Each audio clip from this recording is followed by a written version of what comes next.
లావణ్యకు దిగులుగా ఉంది. అమ్మ అక్కడ సంతోషంగా ఉన్నట్లు ఆమె ఫోన్ ద్వారా తెలుస్తూనే ఉంది.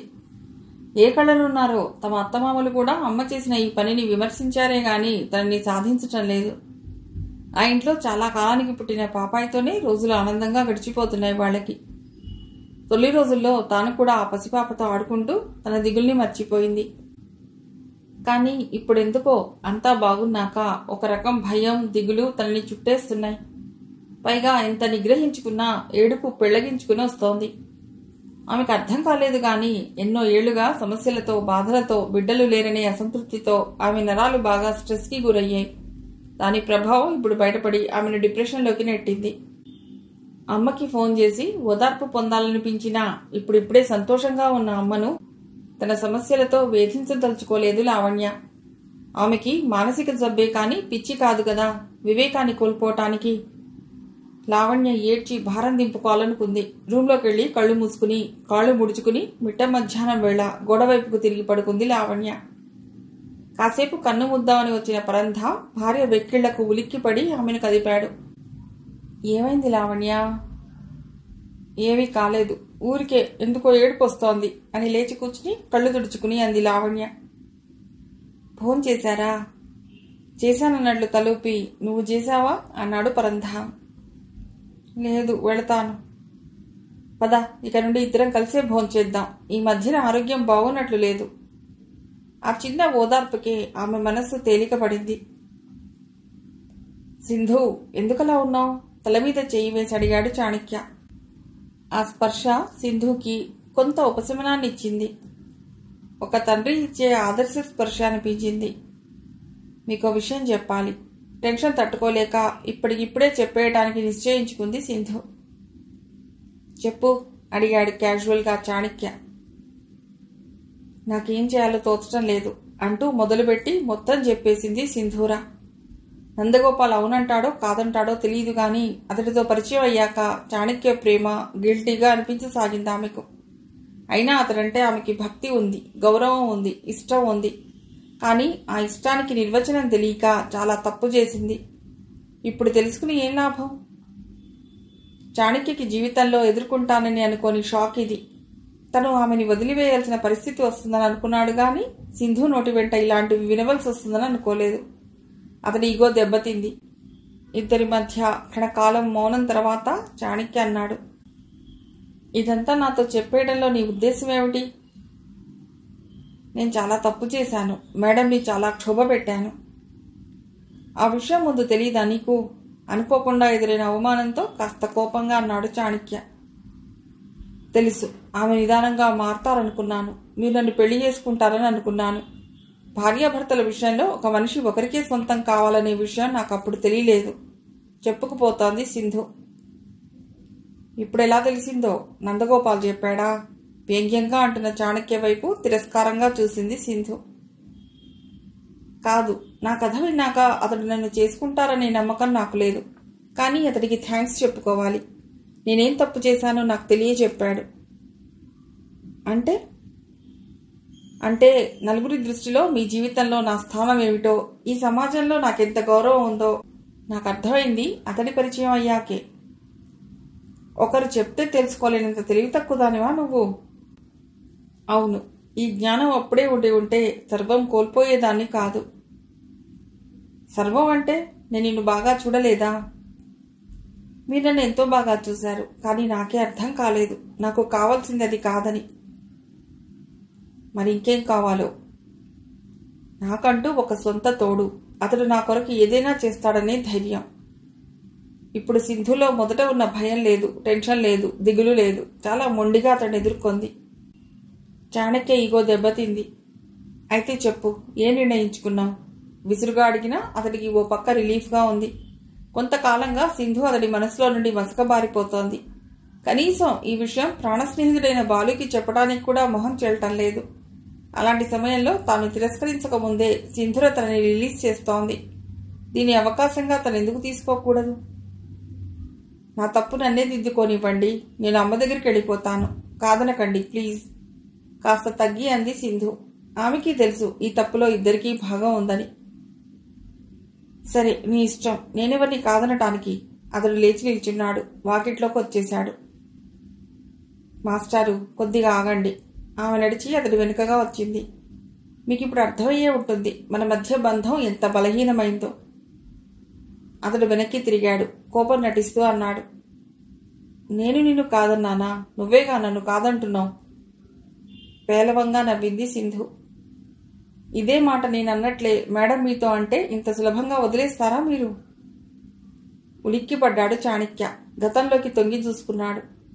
నిజమే, శివాని చాలాసార్లు అంది. అరిచి బెదిరించి చచ్చిపోతానంది. నీరజ్ దగ్గరికి వెడతానంది.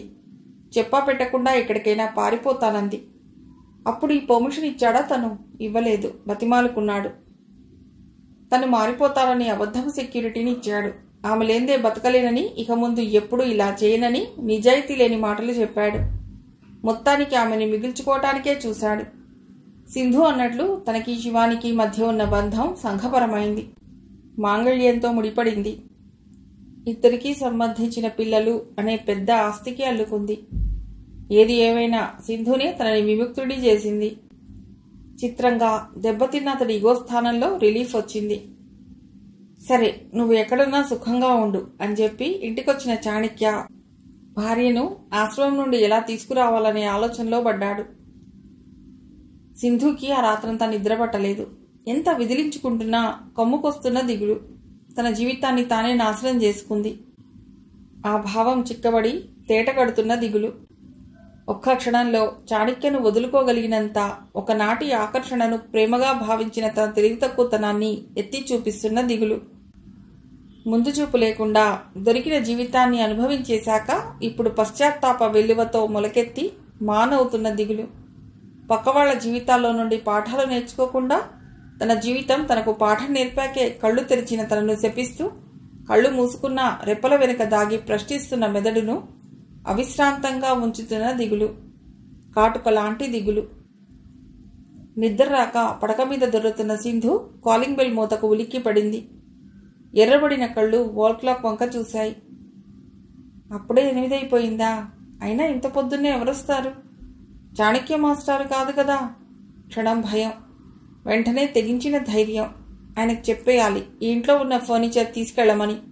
తను ట్రాన్స్ఫర్ చేయించుకుని వెళ్లే లోపల మనశ్శాంతి దొరికితే చాపచాలదా సుఖనిద్రపోవటానికి?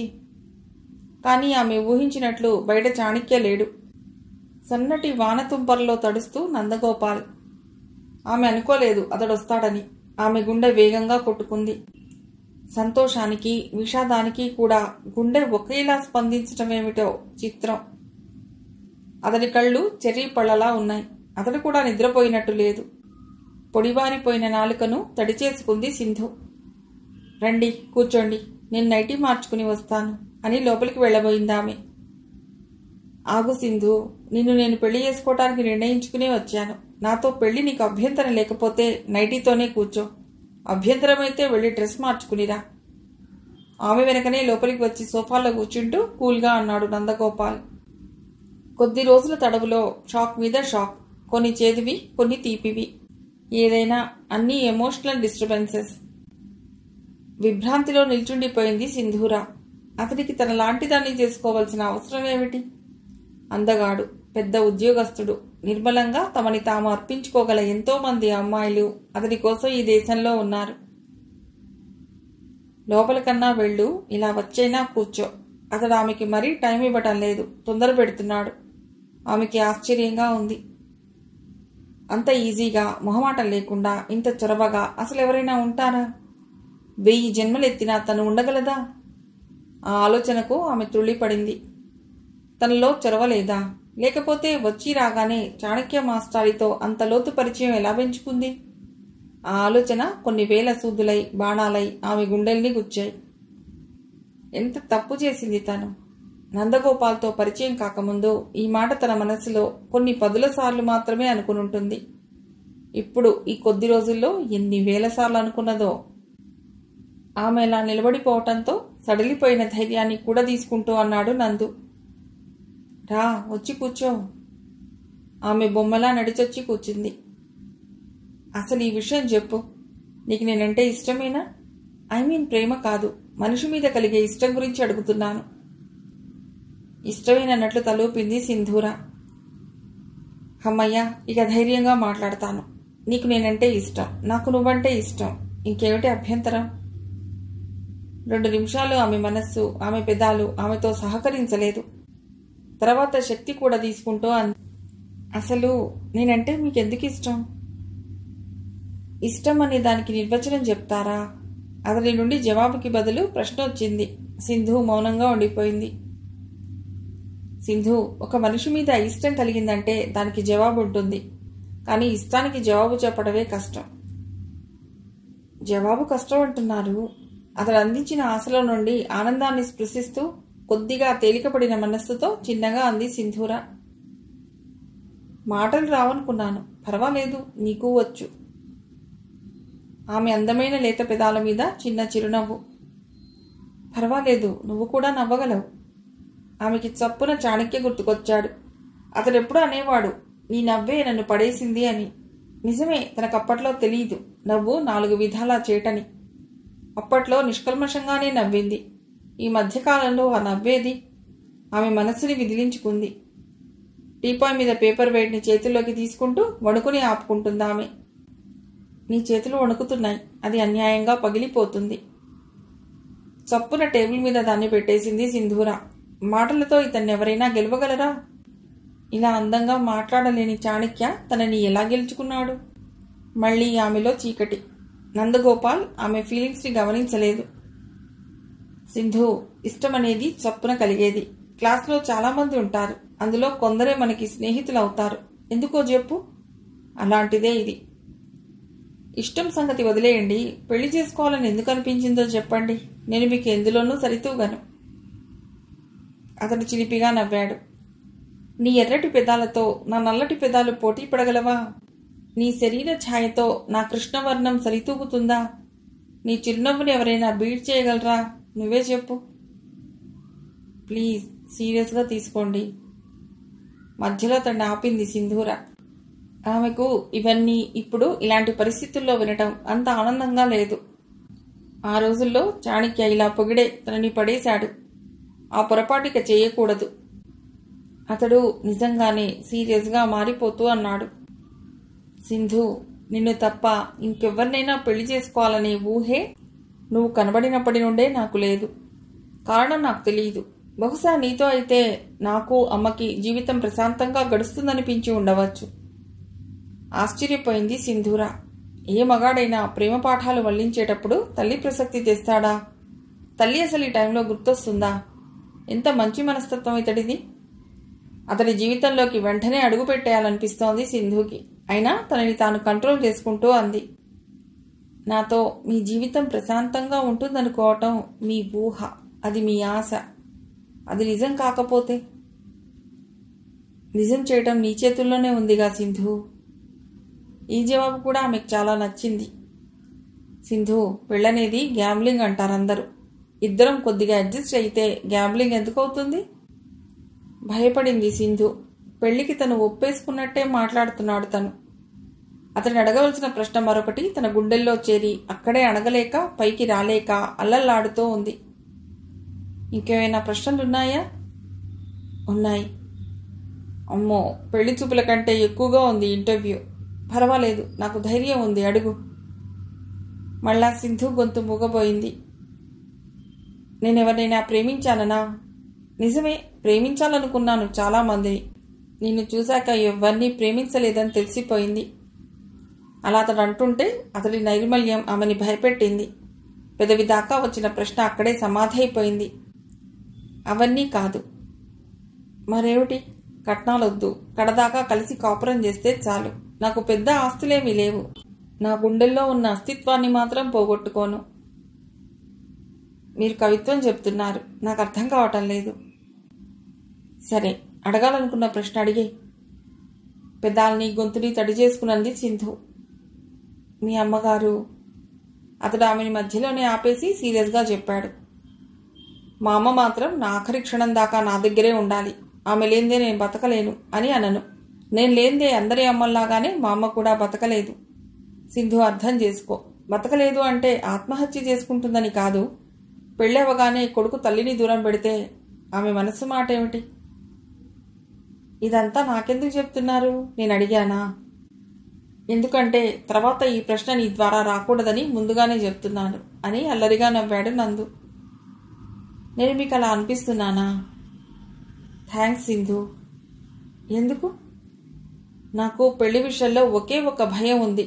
మా అమ్మ అలా కాదు, ఏది బయటికి చెప్పదు, మనసులోనే కుంగిపోతుంది. అందుకే మా అమ్మను కూడా సుఖపెట్టే ఇల్లాలు కావాలని నా కోరిక. మళ్ళా కవిత్వం చెప్పానా? లేదు అని హాయిగా నవ్వింది సింధు.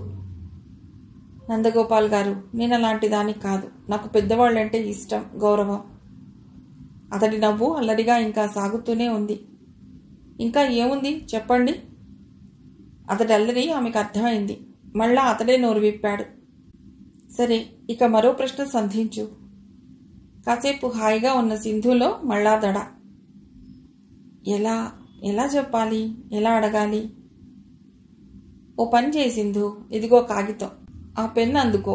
అందులో అన్ని ప్రశ్నలు రాసే, నేను జవాబిస్తాను, నువ్వు మార్కులు ఇవ్వు.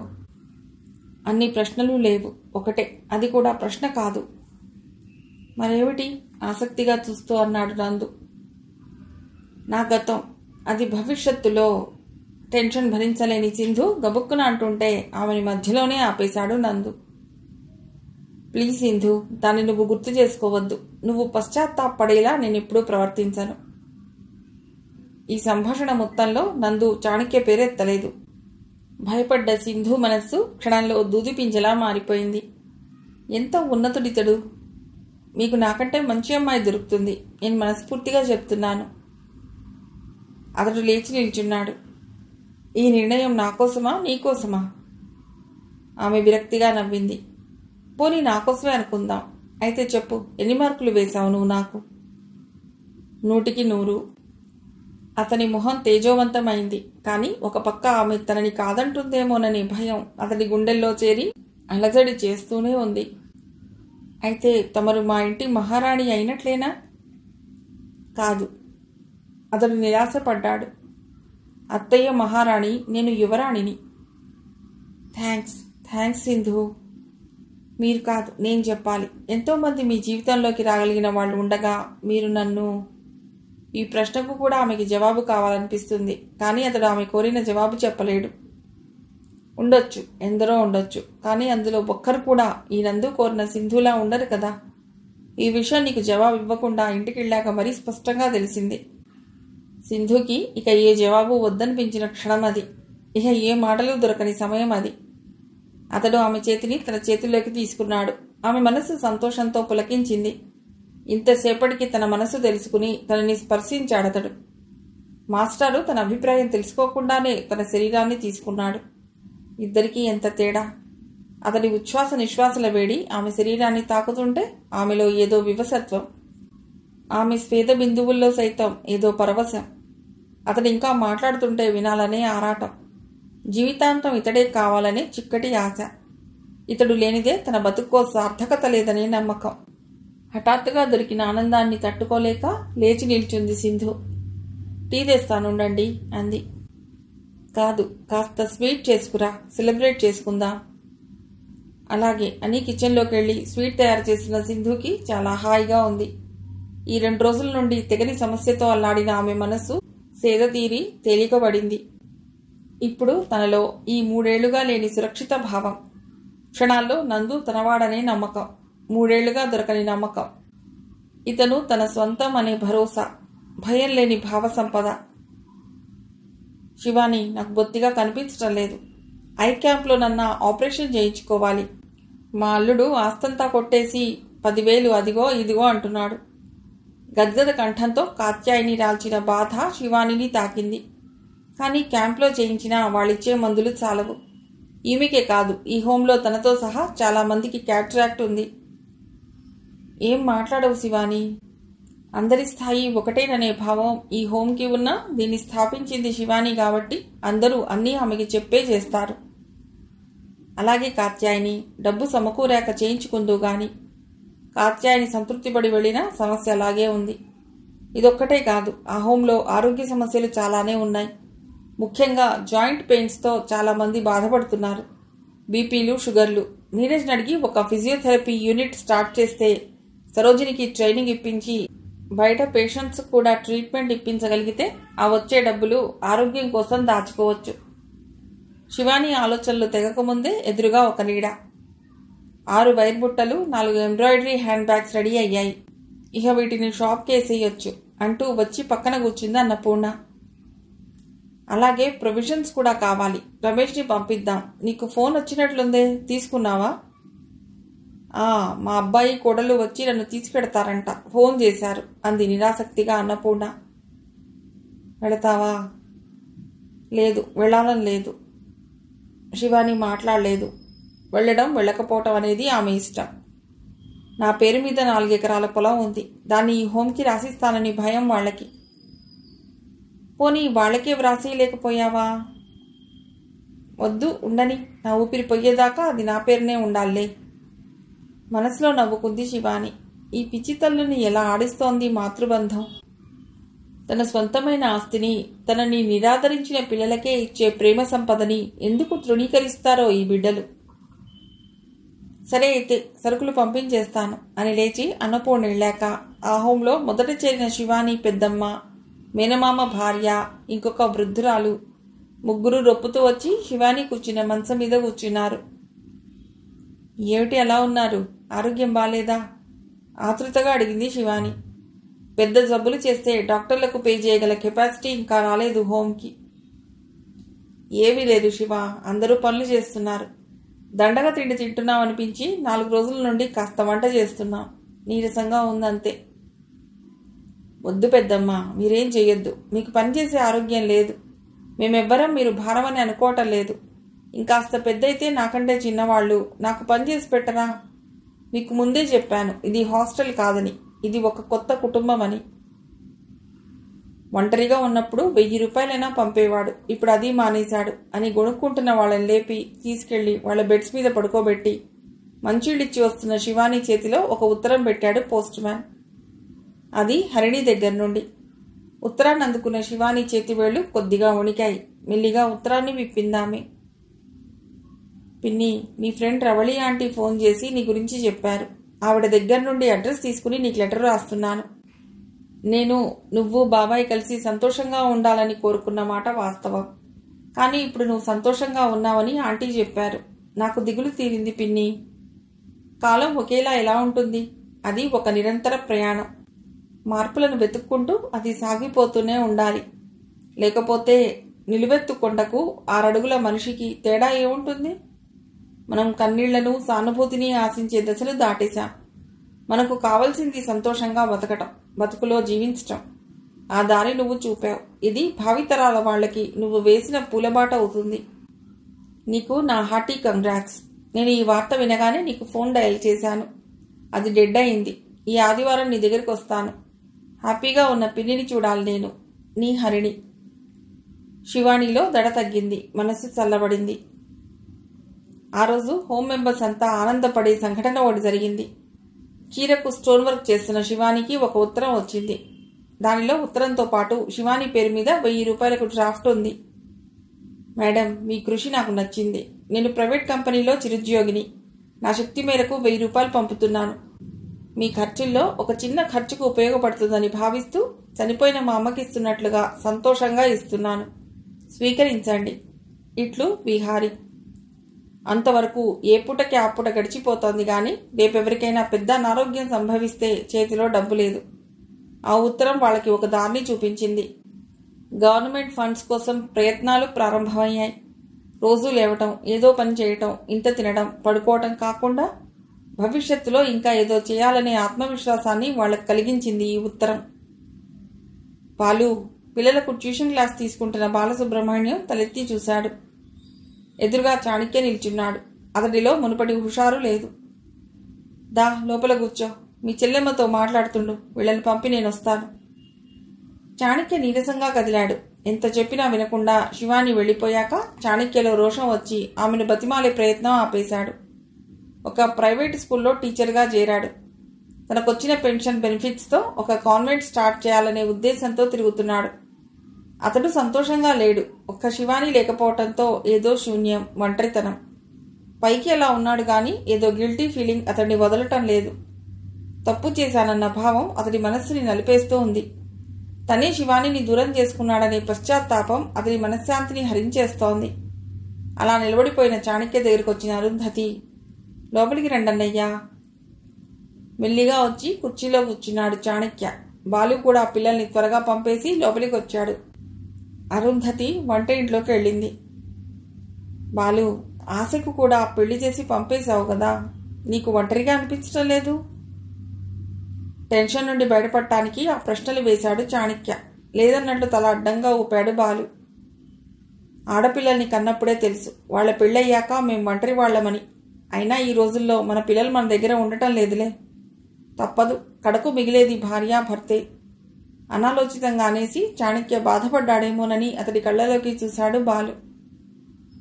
చాణక్య బాధపడలేదు. ఇంతవరకు సంతోషంగా ఉన్నట్లు నటించిన అతడు ఈరోజు తన గుండెల్లో దాచుకున్న బాధను స్నేహితుడితో పంచుకోవడానికే వచ్చాడు. నువ్వెలా ఉన్నావు? చిన్నగా అడిగాడు బాలు. ఏం బాగాలేదు. బాగాలేదా? ఒంట్లోనా? కాదు, మనస్సు. ఏమైంది? స్నేహితుడి భుజం మీద ఆదరంగా చేయి వేశాడు బాలు. చాణక్య మాట్లాడలేదు. అతని కళ్లల్లో తడి బాలుని కలవరబెట్టింది. బాధపడకు చాణక్య, చెల్లెం వచ్చేస్తుందిలే. వస్తుందంటావా? ప్రయత్నిద్దాం అంటూ భార్య చేతిలో టీ కప్ అందుకుని చాణక్యకిచ్చి భార్య వైపు చూస్తూ అడిగాడు బాలు. అరు, చాణక్య బాధపడుతున్నాడు. నువ్వు వెళ్ళి శివానిని తీసుకురాగలవా? భర్త వైపు విస్తుపోయి చూసింది అరుంధతి. ఏ మాట్లాడవు? ఎక్కడున్నారామె? వృద్ధాశ్రమం, అదేదో పేరు, ఫ్రెండ్షిప్ హోమ్ నడుపుతోందిట. అక్కసుని దాచుకుంటూ చాణక్య జవాబు చెప్పాడు. అడ్రస్ ఇవ్వండి, వెళ్ళొస్తాను అన్న అరుంధతి చాణక్య వెళ్ళాక భర్తతో కోపంగా అంది. ఆమెని అక్కడ కూడా ప్రశాంతంగా ఉండనివ్వరా? చేసుకున్న వాళ్లకు చేసుకున్నంత మహదేవ అని తెయ్యేదాకా ఎందుకంట ఈయన లాగటం? అదేమిటి నువ్వు అలాగే అంటున్నావు? అంటే ఇంకెవరైనా ఇలాగే అంటున్నారా? అవును, లావణ్య కూడా వాళ్ళ నాన్నతో అదే మాట అన్నదట. నీరజ్ కూడా ఎవరికి ఎక్కడ ఇష్టమో అలాగుండటమే మంచిది అని అన్నట్ట. పాపం బాధపడ్డాడు చాణక్య. బాధపడనివ్వండి. మిగిలిన కథ తర్వాతి భాగంలో.